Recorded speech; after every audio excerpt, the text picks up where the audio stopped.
আজকে খুব কষ্ট পাই যখন শুনছি দেখছি শহীদ জিয়ার প্রতিষ্ঠিত শিশু একাডেমিকে তার এখনকার যে জায়গায় ভবন আছে সেগুলিকে সরিয়ে ফেলা। আমি আজকে আবার অনুরোধ করবো, আমি শুনেছি এটা নাকি হাইকোর্টের জায়গা, যারই জায়গা হোক শহীদ প্রেসিডেন্ট জিয়ার আমরা সকলের মতামত নিয়ে এসে আমাদের শিশুদের প্রিপারেশন করার জন্য শিশু একাডেমি স্থাপন করেছিলেন ওইখানে সারা বাংলাদেশের শিশু।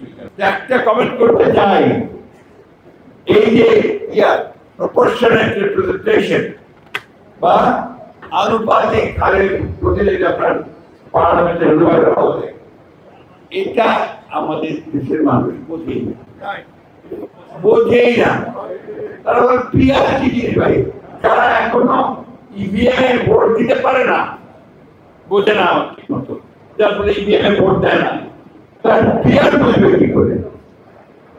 এই চিন্তা ভাবনা থেকে দূরে সরে যেতে হবে এবং দুঃখজনক ভাবে আমাদের দেশের কয়েকটা রাজনৈতিক দল থেকে প্রমোট না বন করে বসে আছে, এটা না হলে নির্বাচনে যাবো না। এই দেশের মানুষ যেটাতে অভ্যস্ত সেই ভোটের ব্যবস্থা করে, তার প্রতিনিধিত্বের ব্যবস্থা করে, তাদের প্রতিনিধিত্ব থাকে, রিপ্রেজেন্টেশন থাকে, সেই পার্লামেন্টের নির্বাচনের ব্যবস্থা করে।